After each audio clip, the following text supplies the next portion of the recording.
Me friends and ఫ్యామిలీతో సరదాగా బయటకు వెళ్ళటానికి కారు లేదా అయితే వెంటనే ఈ నెంబర్కి కాల్ చేయండి. నమస్తే, వెల్కమ్ టు సుమన్ టీవీ. ప్రస్తుతం మనతో పాటు ఉన్నారు ఫ్యామిలీ కౌన్సిలర్ రజనీ రామ గారు. నమస్తే మ్యామ్. నమస్తే నవీన్. మ్యామ్, ప్రేమ, స్నేహం, సెక్స్ మధ్యలో వ్యత్యాసాన్ని గుర్తించాలి అంటే ఎలా అంటారు? అంటే రిలేషన్షిప్లో ఒక్కొక్కరు ప్రేమగా మాట్లాడతారు, ఒక్కొక్కరు స్నేహపూర్వకంగా ఉంటారు, ఒక్కొక్కరు వేరే విధంగా ఉంటారు. ముందు అలా ఉంటారు, తర్వాత ఇంకొకలా ఉంటారు, మోసాలు జరుగుతూ ఉంటాయి. అంటే మూడిటిని మనము గుర్తించాలంటే ఒక రిలేషన్షిప్ మీద తెలిసిపోతుంది మనకి. నవీన గారు, మనం చూస్తున్నాం బయట చాలామంది వాళ్ళ కళ్ళల్లో, గుండెల్లో ఉన్నది ఏదైనా కళ్ళల్లో ఖచ్చితంగా కనిపిస్తుంది. తర్వాత వాళ్ళ మాటల్లో కూడా తెలుస్తుంది, వాళ్ళ స్మైల్లో తెలుస్తుంది, వాళ్ళ బాడీ లాంగ్వేజ్లో తెలుస్తుంది. ఖచ్చితంగా అది ఆపోజిట్ పార్టీ అర్థం చేసుకోగలరు, అర్థమైపోతుంది మనకి. మనం అర్థం కానట్టు నటించుతాం. మనం అంటే మనం కాదు, యువతలు ఎవరైతే ఉన్నారో వాళ్ళు. ఎందుకు నటించకపోతే మళ్ళీ అతనికి ఫీలింగ్స్ పెంచిన వాళ్ళం అవుతాం, అమ్మాయి అయినా అబ్బాయి అయినా. కాబట్టి అర్థం కానట్టు గుర్తించినట్టు ఉంటుంటారు. అది మంచి పద్ధతి, అలా ఉండటం అనేది ఎంకరేజ్ చేయకూడదు. ఇప్పుడు ప్రేమ అనేది, ఆ ప్రేమ వేరే తెలిసిపోతుంది. ఇష్టంగా మాట్లాడుతూ ఉంటారు, నైస్గా మాట్లాడుతూ ఉంటారు, మంచిగా మాట్లాడుతూ ఉంటారు. ఈ మాటల వల్ల మనం కనిపెట్టగలుగుతాం. తర్వాత తను ఎక్కడన్నా కష్టపడిపోతుందేమో అని ఆలోచిస్తూ ఉంటారు. అబ్బాయినైనా సరే, అమ్మాయిలు విపరీతంగా ఇష్టపడుతున్నప్పుడు, నేను ఈ రోజులను బట్టి అది ప్రేమ అని నేను చెప్పలేను నవీన గారు. ఇన్ఫాచ్యుయేషన్ అంటారా? అంతే. ఆకర్షణ, బాగా ఆకర్షణ, అట్రాక్షన్. ఈ అట్రాక్షన్ ఒక ఏ వయసుకి ఆ వయసు తీసుకోండి. ఒక 12-13 ఏళ్ళు వచ్చిన పిల్లల్ని నేను బాగా గమనిస్తుంటాను. అక్కడి నుంచి చూసుకుంటే పైకి పెద్ద వయసు వచ్చే కొద్ది పిల్లలు, 13 ఏళ్ల పిల్లల్ని తీసుకుంటే వాళ్ళు చెప్తారు నాకంతా తెలుసు. మరంతా అంటే ఏంటో. 16 ఏళ్ల పిల్లల్ని తీసుకోండి, అరే నాకు అన్నీ తెలుసు, నాకేం చెప్పకు. ఒక 20 ఏళ్ళ వాళ్ళని తీసుకుంటే, 20 ఏళ్ళు వచ్చి నాకు నువ్వు చెప్పాలా. ఒక 30 ఏళ్ళ వాళ్ళని తీసుకోండి, నాకు ఇంత వయసు వచ్చింది, నాకు చెప్పాలా ఇంకా 30కే. ఇంకా అక్కడి నుంచి ఓకే అంటూ ఉంటారు. అంటే మరి వాళ్ళకేం తెలుసు కదా. వీళ్ళు అనుకుంటారు వాళ్ళు అనుకున్నదే కరెక్టు, వాళ్ళకి అన్నీ తెలుసు, తను వెళుతున్న రూటు మంచిది అని కూడా తెలుసు వాళ్ళకి, వాళ్ళ మనసులో వాళ్ళకి. అది వాళ్ళు తప్పుగా ఉన్నారా చెడుగా ఉన్నారా ఎదుటి వాళ్ళకి అది అర్థమవుతుంది, వాళ్ళకి తెలియదు. ప్రతి వాళ్ళు అలాగే అనుకుంటారు. కాబట్టి అది ఎందుకు అనుకుంటారు అంటే అది అట్రాక్షన్. అవతల వ్యక్తి మీద వాళ్ళకున్న అట్రాక్షన్ వల్ల వాళ్ళకి ప్రేమించేస్తున్నామని, అవతల వాళ్ళు వీళ్ళని బాగా ప్రేమించేస్తున్నారని, తను లేనిదే అవతల వ్యక్తి ఉండలేకపోతున్నారని ఇలాగా ఫీల్ అయిపోతూ ఉంటారు. ఇలా అన్నారు కూడా ఒక మాట్లాడుతాను మేడం. అబ్బాయిలు చాలా మంది ఇప్పుడు అమ్మాయిలు నవ్వుతూ మాట్లాడినా, అతను చూసి నవ్వినా ప్రేమిస్తుంది అని ఫీల్ అయిపోతూ ఉంటారు కదా అబ్బాయిలు. అలాగే అనుకుంటారు. ఎక్కువగా బోల్తా పడేది అబ్బాయిలు కూడా ఉన్నారు, 50-50. ఎవరో ఎక్కువ తక్కువ అని చెప్పలేం. అమ్మాయిలు ఇంకా తొందరగా అట్రాక్ట్ అవుతారు, అబ్బాయిలు కొంచెం లేట్గా అట్రాక్ట్ అయినా అందులోనే ఉండిపోతారు. అమ్మాయిలు తొందరగా అట్రాక్ట్ అయినా కొంచెం తొందరగా బయటకు వచ్చే ఛాన్సెస్ ఉన్నాయి, రాగలుగుతారు. వీళ్ళు కొంచెం లేట్గా అందులో పడినా రాలేరు ఇంకా అందులో నుంచి. అలాంటి అబ్బాయిలు ఉంటారు. అదేంటంటే దీనికి అంతటికి అట్రాక్షన్ అండి, అట్రాక్షన్. నిజమైన ప్రేమలు నాకైతే ఎక్కడ కనిపించటం లేదు. ఇప్పుడు సినిమాల్లో కూడా నిజమైన ప్రేమను ఎక్కడ చూపిస్తున్నారండి? ఏదన్నా సినిమాలో హీరో హీరోయిన్ మధ్యన లాంగ్వేజ్ ఏం చూపిస్తున్నారు? డ్యూయెట్ చూపిస్తారా? డ్యూయెట్ అంటున్నారు, దాన్ని ఐటమ్ సాంగ్ చూపిస్తున్నారు. ఒకప్పుడు హీరో హీరోయిన్స్ మధ్యన డ్యూయెట్స్ చూపించేవారు, ఇప్పుడు ఐటమ్ సాంగ్ చూపిస్తున్నారు. మరి ఐటమ్ సాంగ్ చూపించేప్పుడు నిజంగా ఒకరి మీద ఒకరికి ప్రేమ గౌరవం ఉన్న వాళ్ళైతే కాబోయే భార్యాభర్తలుగా అలా అంతమంది జనాన్ని పెట్టుకుని ఐటమ్ సాంగ్ ఎలా చేస్తారండి? అక్కడ ప్రేమ కనపడుతుందా మీకు? మరి సినిమాలో అది చూపిస్తున్నారా ప్రేమని? నిజమైన ప్రేమని వాళ్ళే చూపించట్లేదు, చూపించలేరు కూడా. అలాంటప్పుడు జనానికి ఏది నిజమైనది ప్రేమ అనేది ఎలా అర్థమవుతుంది? అంటే సినిమా వాళ్ళు చూపిస్తేనే మాకు ప్రేమ కలుగుతుందా అంటే అది ఒక పెద్ద సినిమా అనేది రోల్ మోడల్ కదండి ప్రతి ఒక్కళ్ళకి. నువ్వు మర్చిపోయావా, ఆ సినిమాలో చూడలేదా, ఈ సినిమాలో చూడలేదా అని అంటున్నారు కదా. అంటే అది ఒక పెద్ద మనకి ఎదురుగుండా మనకి చేసి చూపించేటటువంటి ఒక రోల్ మోడల్ సినిమా అనేది. కాబట్టి మంచి అయినా చెడైనా అదే నిజమని నమ్ముతున్నారు ప్రజలు, ముఖ్యంగా ఆ వయసు వాళ్ళు. 13 to టీనేజ్ అని కూడా చెప్పలేము, కొంచెం పెద్ద వయసు అయినా సరే.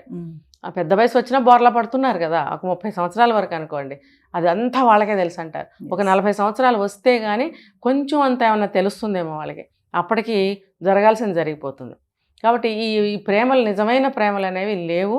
ఒకవేళ ఆ సమయానికి ప్రేమించాను అని అనుకుంటే ఒక ఇష్టత, ఒక సున్నితత్వము, ఒక మాట మంచిగా మాట్లాడే విధానము, ఆమె పట్ల తీసుకునే కేరింగు, అవన్నీ కూడా ఒకళ్ళ పట్ల ఒకళ్ళకి ప్రేమ అనేది తెలియజేస్తాయి.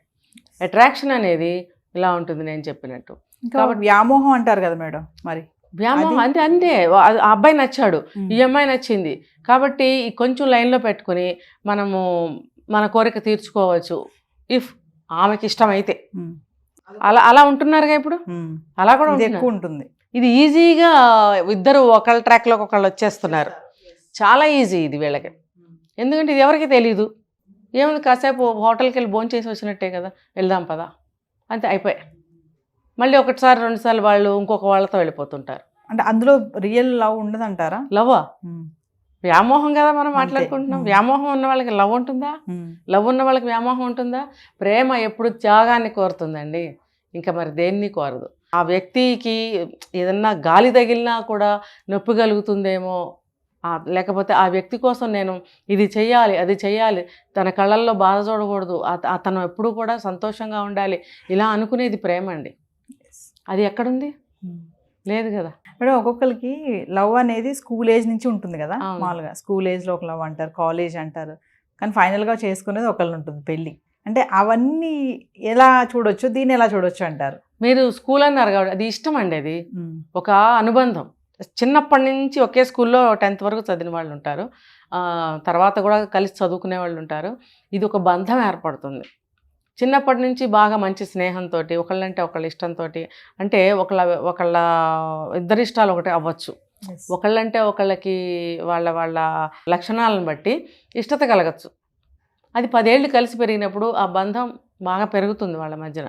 అలా వాళ్ళు పెద్ద అయిన తర్వాత కూడా ఇష్టపడి వ్యక్తిత్వాలు నచ్చి పెళ్లి చేసుకోనే దానికి దారి తీస్తుంది. అలాంటి వాళ్ళు కూడా ఉన్నారు. అయితే కేవలం వాళ్ళ వ్యక్తిత్వాలు నచ్చి, వాళ్ళ లక్షణాలు నచ్చి, తర్వాత నేనంటే ఆమెకి చాలా ఇష్టం, నేనంటే అతనికి చాలా ఇష్టం, నా మాట వింటుంది, నా మాట వింటాడు, మాకు అందరిలాగా ఏ ప్రాబ్లం రాదు అనుకున్న తర్వాత పెళ్లి చేసుకుంటారు. అందులో ఏముంది మీరే ఆలోచించండి. అంటే ఒకళ్ళ కోసం ఒకళ్ళకి అనుగుణంగా ఒకళ్ళు లోబడి ఉంటారు అన్నప్పుడే కదా మన పెళ్ళికి మన లైఫ్ బాగుంటుంది, గొడవలు పడకుండా అనే ఒక నిర్ణయానికి వచ్చినప్పుడు పెళ్ళిళ్ళు చేసుకుంటున్నారు. మరి అలాంటి వాళ్ళు బాగానే ఉంటారు బహుశా. అంటే ఇప్పుడు మన జనరేషన్ చూసుకుంటే లవ్ ఇన్ఫాక్చుయేషన్కి తేడా కూడా తెలియట్లేదు కదా మేడం. ఏది లవ్ ఏది ఇన్ఫాక్చుయేషన్ అనేది తెలియట్లేదు. అట్రాక్ట్ అయిపోతున్నారు. ఒక నవ్వు నవ్వితే చాలు నన్ను ప్రేమించేస్తుంది, అబ్బా నన్ను చూసి నవ్వింది, నన్ను చూస్తుంది, అదోలాగా చూసింది నన్ను. అలాంటి టీనేజర్స్కి ఏమైనా చెప్తారు మేడం ఫైనల్గా? ఇప్పుడు ఒకటి చెప్తా చూడండి, అందమైన వస్తువు ఒకటే ఉంటుందా? చాలా ఉంటాయి. ఎన్ని ఉంటాయి? అన్నీ నచ్చుతాయిగా మనకి. ఇప్పుడు ఫస్ట్ ఎవరైతే పరిచయం అయ్యారో వాళ్ళతో కొద్ది రోజులు జర్నీ బాగుంటుంది. తర్వాత ఇంకా అందమైన అమ్మాయి కానీ అబ్బాయి కానీ కనిపించినప్పుడు దానికి ఫిదా అవ్వరా? అవుతారు కదా, నచ్చుతారు కదా. మనం నిజాలే మాట్లాడుకుందాం. నచ్చినప్పుడు అది కూడా నచ్చుతుందిగా. మరి అలాగే 4 అందాలు ఎదురుగా ఉన్నప్పుడు 4 నచ్చుతాయిగా. దాన్ని ఏమంటారంటే దాన్ని లవ్ అనరు, అది అట్రాక్షన్ అంతే. అంతే. అది కేవలం అందాల సృష్టిలో అందాలన్నీ కళ్ళతో ఆనందించవచ్చు, తప్పులేదు. మరి దాన్ని నా వైపు చూసింది కాబట్టి నన్నే ఇష్టపడుతుందని పప్పులో కాలు వేయకండి. అబ్బాయి అయినా అమ్మాయి అయినా సరే, ఆ అబ్బాయి నన్నే చూసి నవ్వాడు అని అంటే నువ్వు బాగున్నావు, నువ్వు నచ్చావు, నీ మాట నచ్చింది, మాట్లాడాలనిపించింది, కానీ ఇంకొక అమ్మాయిది కూడా నచ్చింది, ఆ అమ్మాయితో కూడా మంచిగా ఉంటాడు. అంటే ఆ సృష్టిలో ఎన్ని అందాలు ఉన్నా సరే అన్నిటినీ కూడా మనము ఆ కళ్ళతో ఆనందించవచ్చు, ఒక మాటలతో మాట్లాడి మన ఆ ఇష్టాన్ని తీర్చుకోవచ్చు, ఎక్స్ప్రెస్ చేయొచ్చు. బట్ అంత లవ్ కాదు. ఇప్పుడు ఒక అందమైన వ్యక్తి మంచిగా స్మైల్ చేస్తుంది, చాలా చక్కగా నైస్గా మాట్లాడుతుంది, అరే చక్కగా భలే మాట్లాడుతుంది, మాట్లాడదాం 2 మాటలు అని అనిపించదా? అలాంటి వాళ్ళు ఒక్కళ్ళే ఉంటారా? ఎంతమంది ఉంటారు? అందుకని నాతో మాట్లాడితే నన్ను చూసి పడిపోయాడు లేకపోతే పడిపోయింది, నేనంటేనే పడి చచ్చిపోతున్నారు, నన్నే పెళ్లి చేసుకుంటారు అని అనుకోవడం అనేది అవివేకం, గుడ్డితనం. అది తప్పది. అది ఆ జర్నీ చాలా లాంగ్ నడిచింది, నేను తప్ప ఎవరితో మాట్లాడట్లేదు అని అనుకున్నప్పుడు అది అట్రాక్షన్ కాదు, ఇష్టం అని చెప్పుకోవచ్చు. ఇక్కడ కొంతమంది మేడం అభిమానిస్తూ ఉంటారు, మీరు అన్నారు కాబట్టి అడుగుతున్నాను. అభిమానాన్ని అవతల వ్యక్తి ప్రేమ అనుకుంటారు. అవును, ఇది అభిమానం. అంటే అతనంటే ప్రేమ కాదు అక్కడ, తనంటే ఒక గౌరవం అవును, చాలా అనమాట. ఆ మాట అన్న గురి. అది, కానీ అవతల వ్యక్తి మాత్రం అది ప్రేమ అనుకుంటారు. అదే కదా ఎక్స్ప్రెస్ చేసే విధానం. ఎస్. ఇప్పుడు దాంట్లో కొంచెం డిస్టెన్స్ చూపించగలగాలి. ఇప్పుడు మీరంటే నాకు చాలా గౌరవము, లేకపోతే చాలా మీరు చెప్పిన ప్రతిదీ నాకు వర్కౌట్ అవుతుంది, ఏదైనా సరే నవీన అని అడగాలి అని నాకు అనిపిస్తుంది. అది అభిమానం. ఎస్. నేను అబ్బాయిని అయి ఉంటే ఒకవేళ అది మీ నుంచి నాకు ఒక వేని నేను ఏర్పరచుకుంటున్నాను కాబట్టి నవీనాన్ని నేను అంత అభిమానం ఉంది తన మీద. తను చెప్పేవన్నీ చాలా బాగుంటాయి, తను చెప్పిన దారిలో వెళ్తే మనకి బాగుంటుంది అని అదొక అభిమానం. అంటే నేను చెప్పిందల్లా నేను మీ మాట వింటున్నాను కాబట్టి నేను ఇంకొకటని మీరు అనుకోకూడదు. అది ప్రేమ అన్నానంటే పడిపోతున్నాడు అని మీరు అనుకోకూడదు. అది అభిమానం. ఎందుకంటే తను ప్రవర్తించే తీరు, మాట్లాడే విధానం, రెస్పెక్ట్ చేసే విధానం, యూజ్ చేసే వర్డ్స్ మీరు ఐడెంటిఫై చేయగలగాలి. ప్రేమ, ఇష్టం, వ్యామోహంలో మాటలు వేరే ఉంటాయి, అభిమానంలో మాటలు వేరే ఉంటాయి.